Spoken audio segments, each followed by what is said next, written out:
नमस्कार दोस्तों, मैं प्रतीक सिंह लेकर के आया हूँ एनालाइजर की रिवीजन क्लास। आइए हम आते हैं आपके एनालाइजर की रिवीजन क्लास में। सर, ये रिवीजन क्लास है भूगोल जियोग्राफी का वीडियो नंबर 5। इन सभी एग्जाम्स के साथ साथ जितने भी एग्जाम्स में जियोग्राफी पूछी जाती है पूरे ऑल ओवर इंडिया में, सबके लिए अति आवश्यक है।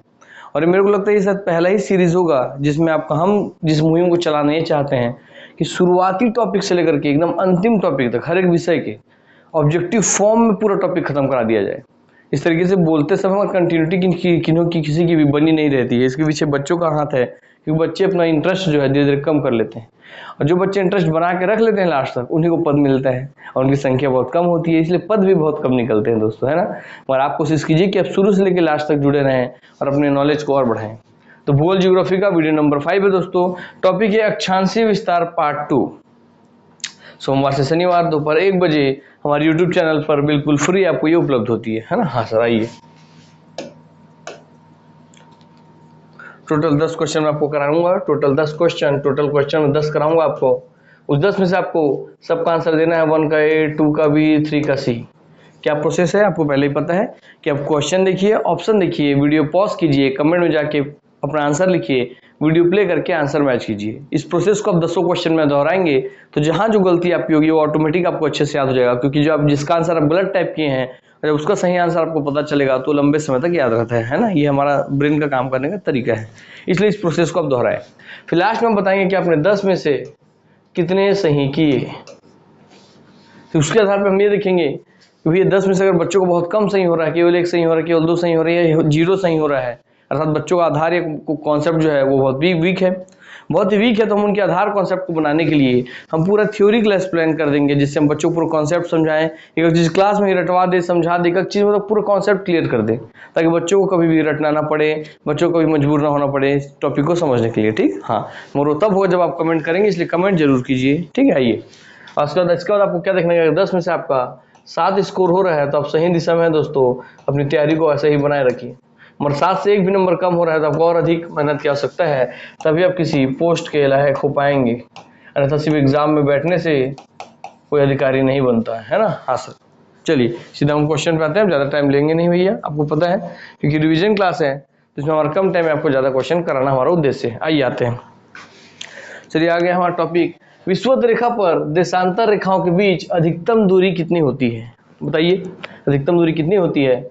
तो विषुवत रेखा पर देशांतर रेखाओं के बीच अधिकतम दूरी कितनी होती है। सर 111 किलोमीटर, 113.8 किलोमीटर, 118 किलोमीटर या 111.33 किलोमीटर। पता चल गया दोस्तों।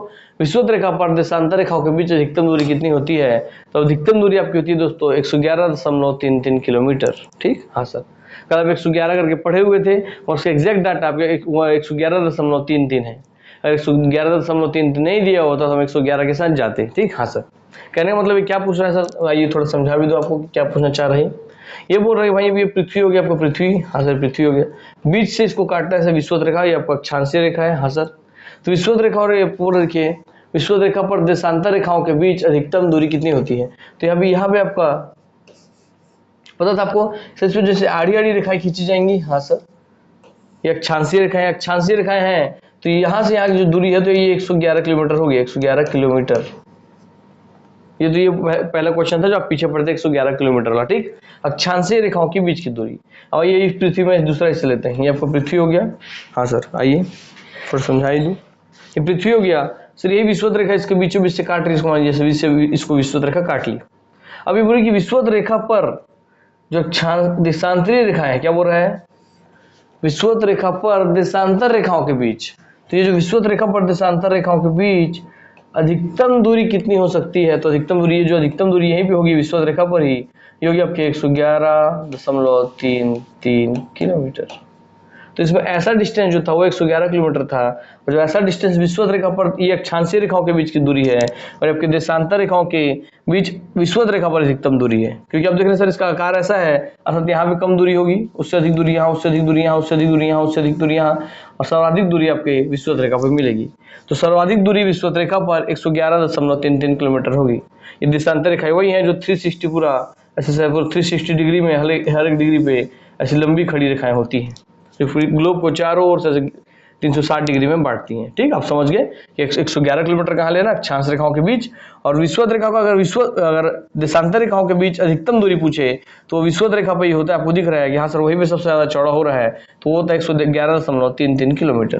चलिए, हालांकि ये सब थ्योरी क्लास में पूरा अच्छे समझाया जाता है, यहाँ थोड़ा फास्ट पढ़ाना है, इसलिए मैं आप लोगों को इस तरीके से बता दे रहा हूँ ताकि फिर भी आपको कॉन्सेप्ट क्लियर हो जाए, है ना। चलिए, ये क्वेश्चन डाक एग्जाम में आते हैं दोस्तों। आइए हम आते हैं नेक्स्ट क्वेश्चन पे। भारत की मुख्य भूमि का अक्षांशीय विस्तार कितना है? 8,4 से 37,6 उत्तरी अक्षांश, 6,45 से 37,6 उत्तरी अक्षांश, 8,29 से 23,30 उत्तरी अक्षांश, या 8,11 से 31,6 उत्तरी अक्षांश। सर इसका आंसर आपका क्या पूछे सर? मुख्य भूमि का अक्षांशीय विस्तार, अक्षांशीय अर्थात अ से अक्षांशीय, अ से आड़ी रेखा, अ से मतलब सोई हुई रेखा। तो सोई हुई रेखाओं के बीच बताएंगे कि जब भारत चालू हो रहा है लंबाई में तो उसके नीचे कौन सी रेखा है और भारत के ऊपर कौन सी रेखा है ना। भारत का नक्शा देखते हैं, जम्मू कश्मीर से जो टच हो रहा है ऊपर, हाँ सर वहाँ, और नीचे आपको तमिलनाडु और इससे जो टच हो रहा है वो। तो जो मुख्य भूमि है, मुख्य भूमि का बात किया है तो उसका अक्षांशीय विस्तार क्या है? अभी आप अंडमान तक नहीं रहेंगे, ऐसी मुख्य भूमि से बात कर रहे हैं। ठीक, हाँ सर, धनुषकोडी वाले से। तो उसका अक्षांशीय विस्तार दोस्तों आपका जो उसके हाइट को पूरा बताएगा तो है आपके 8,4 से 37,6 उत्तरी अक्षांश। तो 8,4 से 37,6 उत्तरी अक्षांश दोस्तों। ठीक, चलिए आपको समझाओ थोड़ा क्या कह रहा है। तो मान लीजिए आपका हमारा भारत है, हाँ सर,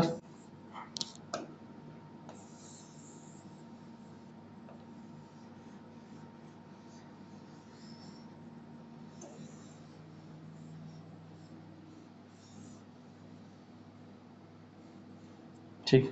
तो कह रहा है ये वाला जो रेखा है ये आड़ी रेखा, हाँ सर, अक्षांशीय रेखा, आड़ी रेखा, और इसके नीचे यहाँ पे जो रेखा है ऐसे करके, हाँ सर यहाँ पर ऐसे करके, तो ये कौन सी? तो ये है आपका 8,4 से 37,6। तो 8,4 से 37,6 यही मतलब इसकी जो लंबाई बताएगी ये ऐसे करके, हाँ सर। इसकी लंबाई भी आप लगभग निकाल सकते हैं कि सर एक अक्षांश से दूसरे अक्षांश के बीच में आपकी जो दूरी होती है 111 किलोमीटर होती है। तो देखिए 8,4 से आप 37,6 तक कितने अक्षांश रेखाएं आएंगी, उन सबके बीच आप 111 किलोमीटर का ऐड कर देंगे तो आपको पता चल जाएगा भारत की लंबाई, है ना। वैसे आपका देशांतरी विस्तार से चौड़ाई पता चलता है। देशांतर अर्थात खड़ी खड़ी रेखाएं, तो खड़ी रेखाएं यहाँ पे आएंगी गुजरात के पक्ष पास, और इधर आएंगे आपके अरुणाचल प्रदेश से टच होकर के, तो उसका हो जाएगा देशांतरीय विस्तार।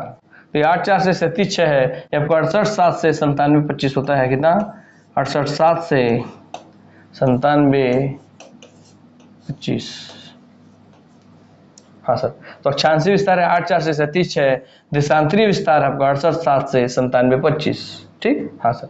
और सर यहाँ उत्तरी अक्षांश क्यों ले रहे हैं? वो इसलिए ले रहे हैं, ये भी आपको थोड़ा समझा दूं कि सबके पीछे उत्तरी अक्षांश, उत्तरी अक्षांश, उत्तरी अक्षांश, उत्तरी अक्षांश क्यों है, क्योंकि आपको घुमाने के लिए इसको दक्षिणी अक्षांश भी कर सकता है। तो ये थोड़ा समझा दूं आपको, ये तो आपको पता चल गया। हाँ सर, आइए, ये सब थ्योरी में बताने का काम है दोस्तों, और फिर भी आपको थोड़ा सा जानकारी दे रहा हूँ मैं। जब ज्योग्राफी पढ़ रहे हैं थोड़ा जानकारी होना चाहिए। उत्तरी अक्षांश क्यों कहते हैं, मैं आपको पहले ही बताया था सर। अगर पृथ्वी है तो विषुवत रेखा इसके बीच से जाती है तो इसको दो हिस्से में बांट देती है। इसको ऊपरी का हिस्सा कहलाता है आपका उत्तरी गोलार्ध, और नीचे का हिस्सा कहलाता है आपका दक्षिणी गोलार्ध। अच्छा, ये नीचे ये जो हिस्सा है ये पूरा हिस्सा आपका दक्षिणी गोलार्ध, जो ऊपर का ये वाला हिस्सा आपका पूरा ये वाला ये आपका है उत्तरी गोलार्ध। हाँ सर, कितना समझ गए? हाँ सर। अब इसके ऊपर बात कर रहा है कि सर भारत का लोकेशन कहाँ है।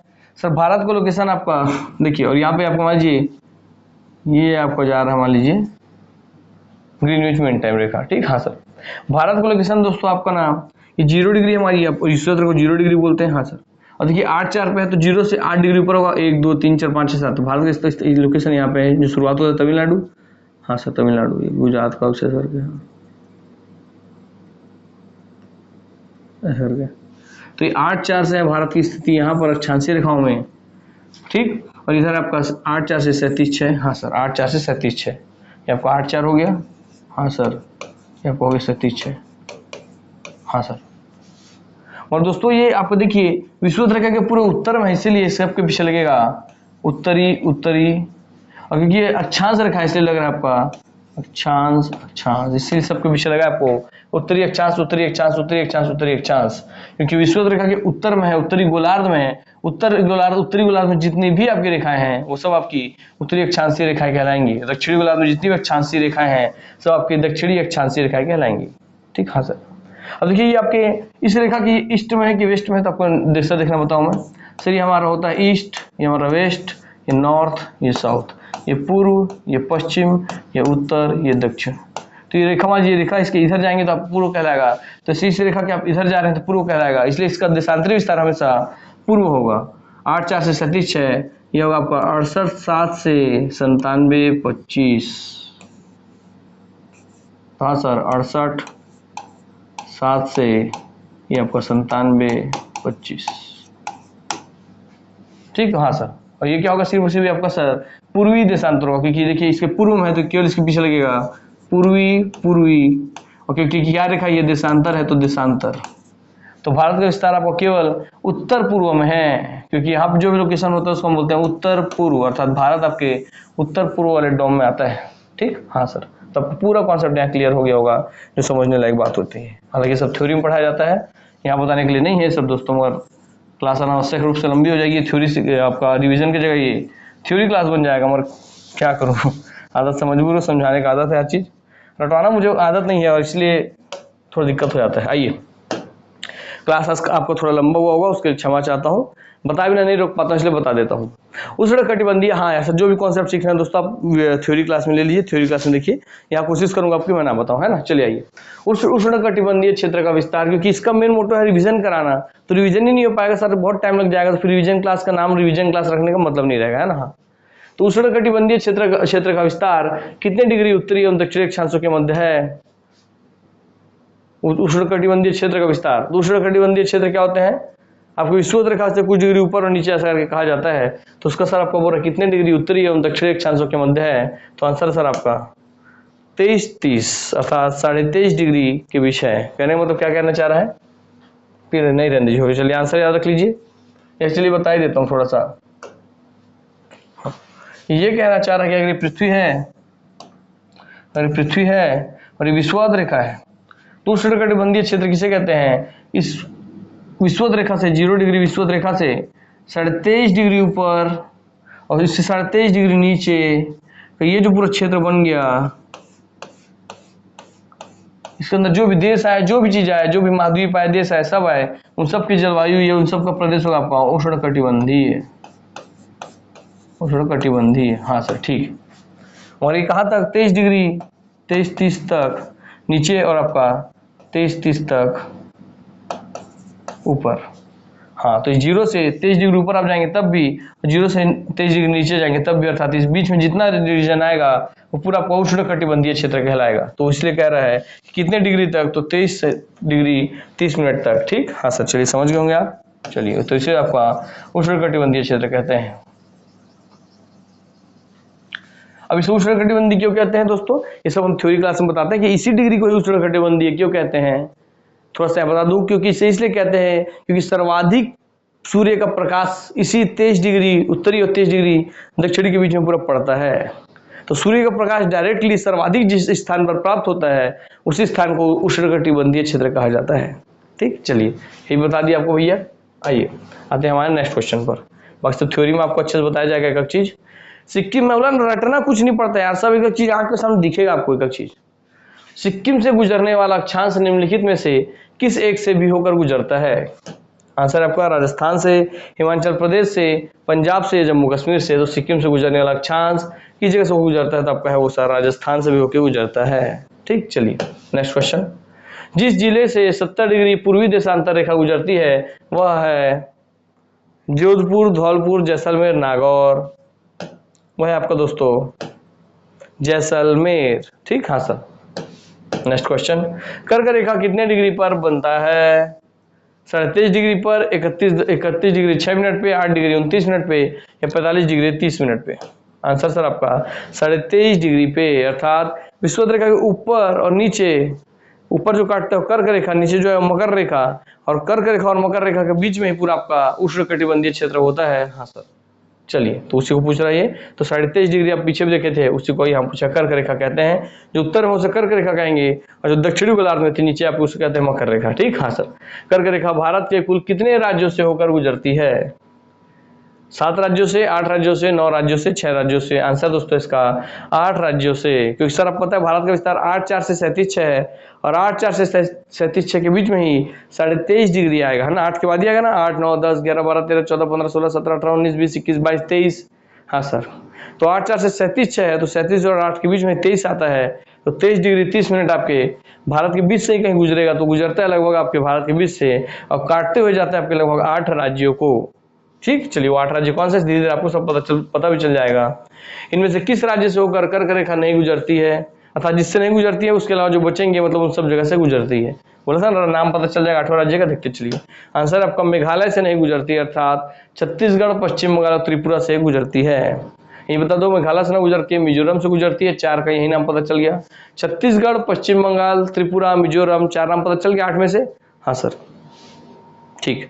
उससे फिर आप एक और नाम ऐड कर दीजिए सर, झारखंड, कितना हो गया सर, 5 नाम, है ना। हाँ सर, फिर होगी सर आपका मध्य प्रदेश, कितना हो गया सर आपका, 6 नाम। ठीक, फिर राजस्थान और गुजरात 7 और 8। ठीक, हाँ सर, चलिए पूरा पता चल गया। पूरे उत्तर भारत में केवल त्रिपुरा, मिजोरम, फिर आपका पश्चिम बंगाल, फिर आपका झारखंड, फिर छत्तीसगढ़, फिर आपका मध्य प्रदेश, फिर आपका राजस्थान और गुजरात। चलिए, तो इस तरीके से कुल 8 नाम हो गया है जो आपको बता दिया मैं। आइए, ये हमारा 1 ईयर प्लान है दोस्तों, जिसमें हम पूरा कंप्लीट आपको वीडियो कोर्स में पूरे एक चीज का थ्योरी समझाएंगे, एक चीज पूरा खोल के, जिसमें आपको आंखों के सामने हर एक चीज दिखेगा, उस तरीके से हम पढ़ाएंगे आपको। तो पूरा वीडियो कोर्स उसका मिलेगा, और जो ये वीडियो कोर्स लेंगे उनके साथ साथ जो ये वीडियो कोर्स लेंगे उसके साथ साथ उसको फ्री में मिलेगा पूरा PDF नोट्स, अर्थात नोट्स बनाने का टेंशन खत्म। कि पहले वीडियो देखें, फिर पॉज कर करके नोट्स बनाए, पूरा टेंशन खत्म। आप वीडियो देखिए, चुपचाप अपना नोट्स PDF है प्रिंट निकालिए, और उसमें हाइलाइटर से हाईलाइट कर करके अपना मेन पॉइंट रख लीजिए। पूरा नोट्स बनाने का टाइम बचेगा, सीधा रिवीजन कीजिए। हाँ सर, उसके साथ आपको मिलेगा टेस्ट सीरीज, अर्थात थ्योरी तो पढ़ लिए, उसका नोट्स भी आपके पास अवेलेबल है। अब उनसे क्वेश्चन किस तरीके से बनते हैं वो आप टेस्ट में पता चलेगा, जैसे अभी आप देख रहे हैं ऑब्जेक्टिव फॉर्म में। हाँ सर, और दूसरी बात अब ये देखेंगे कि टाइम मैनेजमेंट कैसे करना है एग्जाम में, तो वो भी आप टेस्ट से सीखेंगे। अर्थात कंप्लीट तैयारी किसी पद के लिए इससे ज्यादा तैयारी नहीं हो लगती है ना। हाँ सर, आप उस कॉन्सेप्ट समझते हैं, उसके लिए नोट्स बनाते हैं खुद का, और उसके बाद उसका टेस्ट सीरीज लगाते हैं, ऑब्जेक्टिव क्वेश्चन सॉल्व करते हैं, यही पैटर्न होता है ना। हाँ, ये तीनों चीज आपका कंप्लीट तैयारी आपको केवल अलग अलग कैटेगरी में इस प्राइस में है। तो व्यापक का लेके चलिए कि 3,999 रुपए का है सर। सिर्फ 3,999 में, मतलब समझिए कि लगभग 1300 रुपए में एक चीज आपको मिल रहा है, सब समझ के चलिए। और हर एक सब्जेक्ट का मिलेगा ना दोस्तों, कोई एक चीज की बात नहीं है। मगर यहाँ भी ऑफर में आप 3,999 क्यों देंगे, आप सीधा शुरू के 50 विद्यार्थी में अपना नाम लिखाइए, और इस 4,000 का कोर्स पाइए सिर्फ 2199 रुपए में, अर्थात 200 रुपए से भी कम के मासिक खर्च में है। क्योंकि सर 1 ईयर है, अर्थात 12 माह के लिए मिलेगा। 12 माह मतलब आप हर एक माह 200 रुपए खर्चा करते हैं, तो 2400 होता है, 12 दूनी का 2400। हाँ सर, और भाई यहाँ तो आपको 2400 से भी कम, 2199 अर्थात 200 रुपए से भी कम के मासिक खर्च में आपको तीनों चीज मिल जाएगा। तो तुरंत जिसको इंटरेस्ट है दोस्तों, जिनको कॉन्सेप्ट सीखना है, पढ़ना अच्छे से, वो इसमें एनरोल कर सकते हैं दोस्तों। चलिए हम आगे बढ़ते हैं दोस्तों।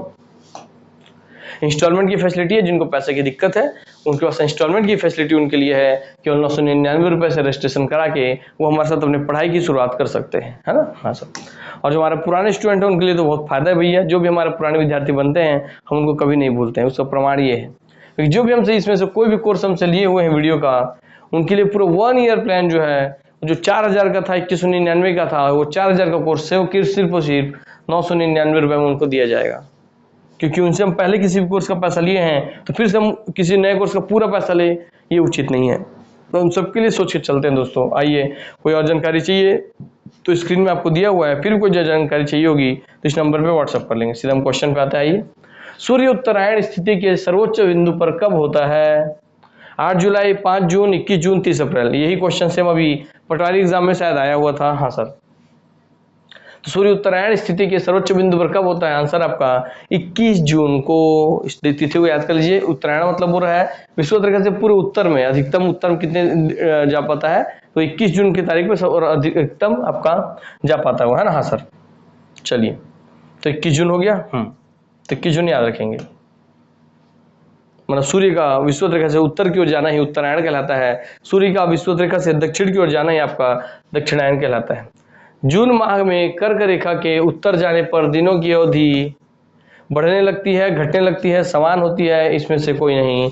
आंसर आपका बढ़ने लगती है। सर जून के माह में सर आपका गर्मी का माह है, और सर गर्मी के माह में दिन बड़ी होती है, रात छोटी होती है, तो जाहिर सी बात है भाई, दिन तो बढ़ेगी, दिन आपकी बढ़ जाएगी, मतलब दिन का समय बढ़ जाएगा और रात छोटी हो जाएगी, है ना। हाँ सर, चलिए वही चीज पूछ रहा था।